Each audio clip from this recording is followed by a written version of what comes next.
Hey, welcome to the Tom Ferry Show. Today I'm introducing you to 7 extraordinary individuals and their thoughts on success.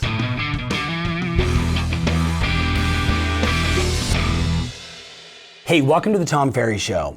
Today I want to reveal for you and answer a question that I get more than anything else, which is, Tom, what is the thing that makes people so wildly successful?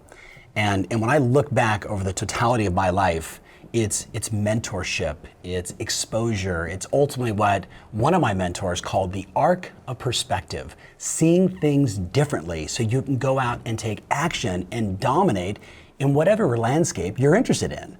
So what I decided to do today is do a little mashup of 8 people that I look to as inspiration, as friendship, as mentor, as an arc of perspective, starting with a guy named Mike Vance. Mike was my mentor between 28 and 30 years old, a personal coach, a mentor, if you will, where we talked all the time about what was possible. Now, for context, so you understand, he worked for a guy named Walt Disney for the last 8 years of Walt's life. He was the dean of the Disney University. He launched Orlando. He helped create things like the Magic Kingdom Club card, Mondays for Schools. He did so many things for Walt. And when he left, he didn't just finish there. He took on another young mentor, a guy you probably heard of named Steve Jobs, and mentored Steve for years during the early days and towards the end of his career, along with people like Mother Teresa and Jack Welch. So when you talk about the arc of perspective and why I think differently, it's because of Mike. Enjoy this. There should be a sign up here back of me that really says Walt Disney, because much of what I am, I owe to the good luck that I had to work with Walt. And I think one of the keys, one of the really big ideas that I learned from Walt, if you want to really think out of the box, build highly creative organizations, that is, you always give credit to people who deserve the credit. You never usurp other people's ideas. You never plagiarize people's ideas. You never let people get sucked up into the anonymity of teams, but rather make sure that there is signature and make sure that the individual, more than any other time, is given the recognition that they deserve. It's one of the big things that we're not doing as well as we could do today in teamwork is the individual recognition, and it will be a weak link if we don't do it. It was one of the things that Walt Disney was so great at. I'm sure some of you here perhaps know Walt, during his lifetime, received 41 Academy Awards. I don't believe there's anybody ever came even close to receiving 41 Academy Awards. I don't imagine any of you, however, know that he never went to receive one of them himself. The only exception that he ever made, he went, Shirley Temple wanted to give him, some of you remember, he got a statuette that had 7 little dwarfs on it. It had the regular Academy Award, then 7 little dwarf Academy Awards. That's the only one he ever went to get. And the reason was, this was his out-of-the-box thinking. He said, I didn't do it. Send the team to get the Academy Award that worked on the project. That tells you everything you need to know about Walt Disney, what kind of a person he was, that as leader, he didn't usurp the stage, he didn't take the credit, he wasn't the big man. And that's how you build magnificent teams. That's how you build great new companies, great organizations like you've got here, is to really make sure that the credit goes where it should go. I hope you enjoyed that. In 2009, I met this character. I hired him to speak at one of my summits, and boy, was it an absolute hoot. Today, he's arguably the most influential, most successful entrepreneur in the social landscape. You've probably seen it before. Here's my pal, Gary Vaynerchuk. Here's what I mean. Some people have made millions of dollars because they were good at 6-second vines, right? Other people have made millions of dollars because they knew how to make Star Wars. You can do anything. So the reason I love the camera and following around is because you can get all 3 categories out of it. You can get video, you can transcribe it into audio, and then you can get a writer, because what they have to do is watch this, get a theme, maybe it's selling versus branding, but then they have to ask me 4 direct questions to round out the article, and then turn it into first person, and then that becomes my LinkedIn article. But you have to understand, one article of 31 years of real estate and the 31 things that I've learned as a LinkedIn post is money making. I'm telling you guys that right now. And you have to understand, some people want to go and then monetize as being the person. Some of you don't want to build your personal brand. I just think you'll sell a lot more real estate. When you put out content, as long as for you and everybody at home, that it is not there solely to be a top of the funnel gatherer. The reason content marketing doesn't work the way it was traditionally taught is its intent, its seed was to create awareness to get you into a funnel to collect your email and phone to make a sale. It's like bad parenting. If it's flawed, the tactics don't matter. You made content, you wrote a good title so Google would put you on the homepage, so people would land and give you a phone number and an email so that you could call them and sell them something. If you can get out of that and you literally just make the content to bring people value, the practicality of the karma is extraordinary. If you wrote the 31 years and 31 tips along with the 31 years in real estate for the sake of helping my sister and everybody that looks like her, and that's it, not to get the AAA people to become part of your team, you will get the AAA people to become part of your team. It is super counterintuitive, but it is fundamentally the obvious thing, and it does not come natural to people because we don't deploy empathy and we don't deploy patience and we don't deploy a lot of things that are all these soft and warm feelings are the magic of the killers of the world, and people don't see it. So, if you believe that right now is the single greatest time on the planet to be alive, talk about an arc of perspective, you're gonna dig Peter Diamandis.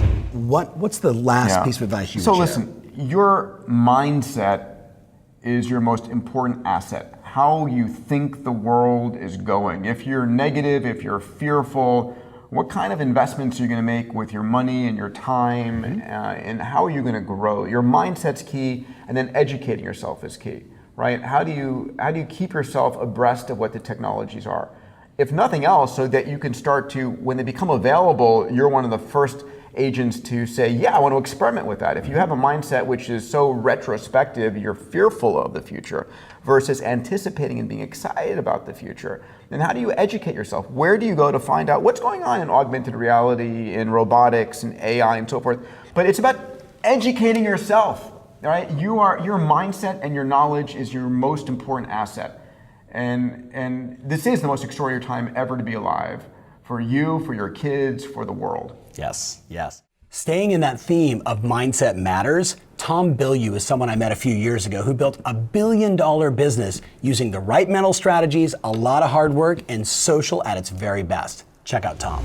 So once you believe, boys and girls, that you are a human and that humans are the ultimate adaptation machine, then it's merely a question of, am I willing to put in the work? Because the only way that we adapt is through stressors. Yep. So like you go into a gym to break the muscle down, right? To put yourself into that fight or flight, to literally give your body the signal, adapt or die. Yep. Once you give your body that signal, it will adapt, it will change if you put yourself through that. So the growth mindset isn't just thinking it's cool, it's like really an obsession to say, okay, the only way that I'm going to get better and adapt and evolve in the direction that I want to go, it's not enough to believe that. Now you have to put yourself through that process. And once you fall in love with that process, then it becomes a lot easier, because the pain of recognizing that you're wrong is really just a stepping stone to doing something even better. And the only people that are really going to succeed are the ones that find the power in that realize that for the human animal to adapt, to grow, to get better, you've got to be willing to suffer and push past the pain point, the difficulty, the boredom, which is something a lot of people don't see coming, to be able to push through all of that because you want and believe in that thing, and you're trying to create so much that you'll, to quote Shawshank Redemption, you would literally crawl through a river of shit to get to the other side. And finding that thing. And I don't think most people are actually excited by the vision of their own future. And because they're not excited, they're actually not trying to make it happen. Can we talk about a dirty secret? Yeah, please. Most of you don't want what you say you want. Like, they don't. And like deep down in them, there's something that could be, and this is the problem, it could be an ember of something that could turn into a raging fire. And they think that they're going to dig around and uncover a raging fire. It doesn't work like that. You build a raging fire through a process.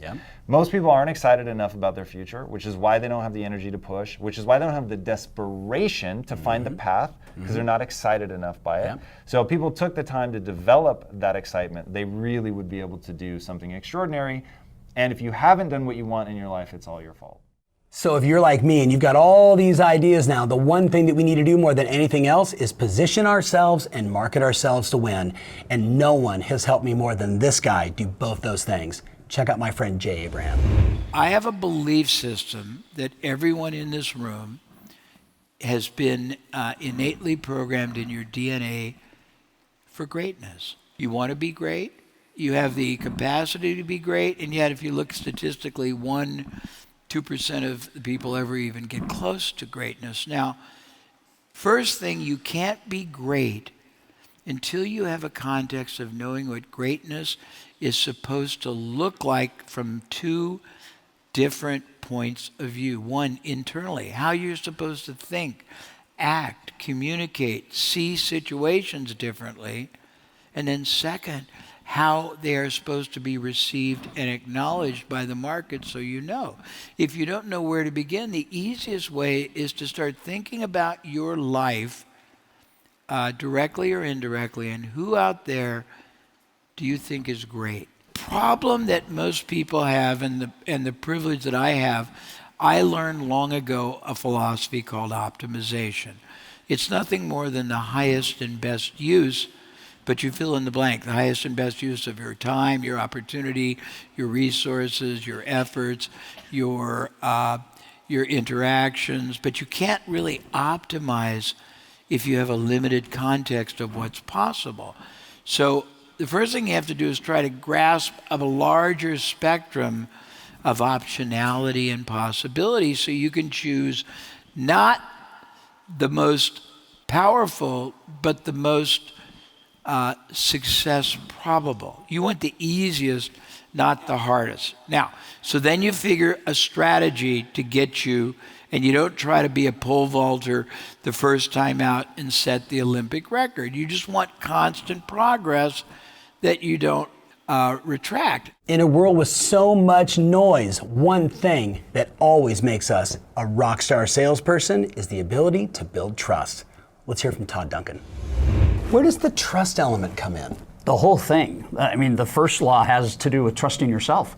You know, if you don't trust yourself in the real estate business, if you don't trust why you're doing what you're doing, if you don't trust your motive, if you don't trust kind of the purity of this is about a relationship, nothing else matters. The other 13 laws, you can throw them to the side of the road because they're just not going to matter.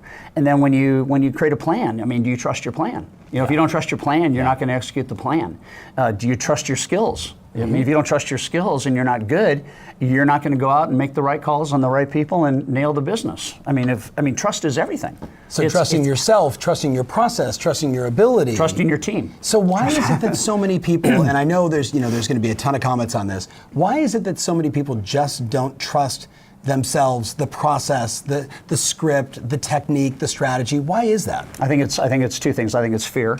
Mm-hmm. You know, in the commission-based world, there's a lot of pressure to perform. Yeah. And you know, the more you focus on just performing, the less trust you actually create. So we need to mitigate fear by having a purpose. You know, why am I an agent in the first place? Why am I trying to help sellers sell and buyers buy? Why is that? It's got to be much more than the money. If it's more than the money, then the fear goes away, and fear is replaced by confidence and faith. And if I have confidence and faith, then I will execute at a higher level than when I don't. And here's what's interesting.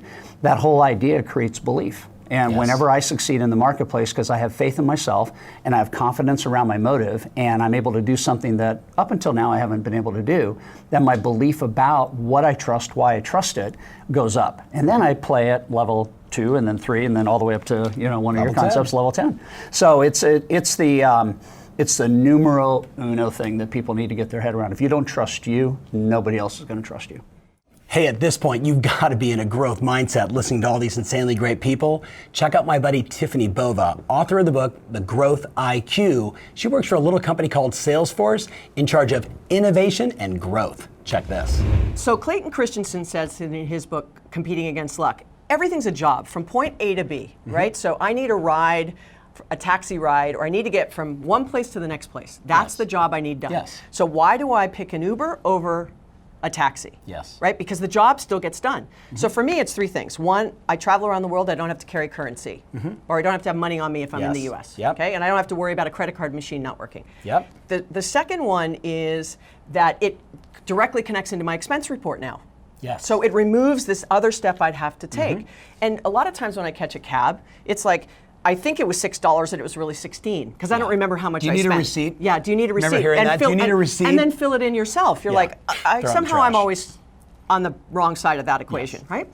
And the third reason is because I travel alone a lot, someone will know where I was last. Yes. Okay? So those are the 3 reasons. Not so good for people like Jameson Winston, whatever, the football player right now. But sorry, personal note. But Yes. if you think about those 2 things, the reason I chose one brand over another was totally experience based. Yes. And I have stood on a street corner in the snow when it's freezing with my phone in my hand watching taxis drive by, waiting for my Uber during surge pricing. Which means I'm actually willing to spend more. Yes. So customers have told us in a lot of research we've done and a lot of research that's out there that they'll actually spend a premium of up to almost 15% for a better experience on a brand. Yes. Think hotel, think home you're going to buy. Yes. One condo over another condo, and one condo has a pool and a gym and a concierge and all of those things. That's all experience based because your apartment, right, is still a place you live and sleep. The job is being done. Yes. The rest that the building has or the other amenities a home has is the experience someone puts into it. And you know, many people will say, careful how much money you put in a house, you might not get it out from an investment standpoint, right? Because the other person might not appreciate that experience the way you appreciate that experience, right? Yes. But that's all experience based. So I think that when you start to realize that you and what you deliver is also part of that experience, it really changes the game, changes the game. Sometimes we just need a kick in the butt to get out there and do our absolute best. This guy does it for me every time we hang out. Nick's opinion. I think champions are born. A lot of people think you can make champions. I respect your opinion. But no matter who you are, without a team, baby, it's almost impossible to be a champion. You can have all the talent in the world, but you must have a team and a plan in place to develop talent. And also, along the way, you may have to adjust that plan. I flunked the written test because Italians don't know how to read in college to become a Navy pilot. Instead, I became a master paratrooper. But you know what, everybody? Every time a plane went by, I said, someday I'm going to fly me in a jet. 41 years later, I flew with the Blue Angels, baby, in the F-18s, and I did not do poo-poo. Okay. Champions find a way to make it happen. No matter how long it takes, they find a way. Champions find a way to get through their nerves. Don't be embarrassed to say that you're nervous. Everyone is nervous. When I made my first jump, an officer or a sergeant jumped first or last in the mass jump. I happened to be an officer. This little buck private looked up at me. He said, "Mr. Lieutenant, you going to jump?" I said, "Yes." He said, "You scared?" I said, "Son, I have a diaper on." And believe me, every time I jumped, I was nervous. So don't be ashamed to say you're nervous, but find a way to get over it. Never, never use the word, "I can't do it." So many years ago, a young boy, 17 years old, I took him to Washington, D.C., to try to qualify to get into this big tournament. He had just signed a multi-million-dollar contract with Nike. Got out on the court, had his hair all duded up, looking good, baby. And he didn't make the qualifying round. I walked out of the coach's box, and I said to his brother Philip, "Where's my boy at?" He said, "Nick, he's across the street breaking his rackets." I walked across the street, everybody, and I said, "Andre, what's wrong, son?" He said, "Nick, I don't have it. I can't do it." I said, "Andre, do I have a watch on?" "No." Don't you ever say, you can't do it, but say, I will do it. 2 weeks later, we went to Vermont, beat the number 6 player of the world, and went on to be one of the best players ever. So ladies and gentlemen,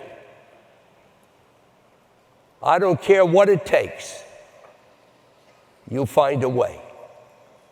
So many people give up too quickly.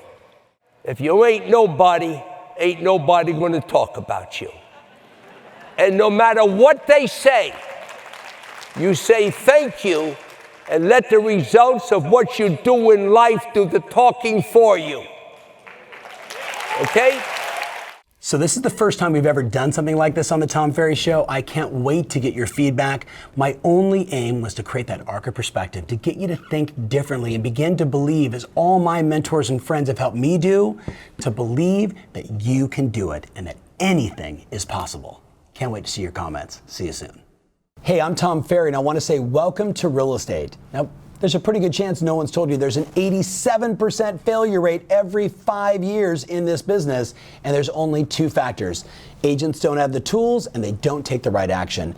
I'm going to invite you to click the link below and get access to the tools so you can win in this business.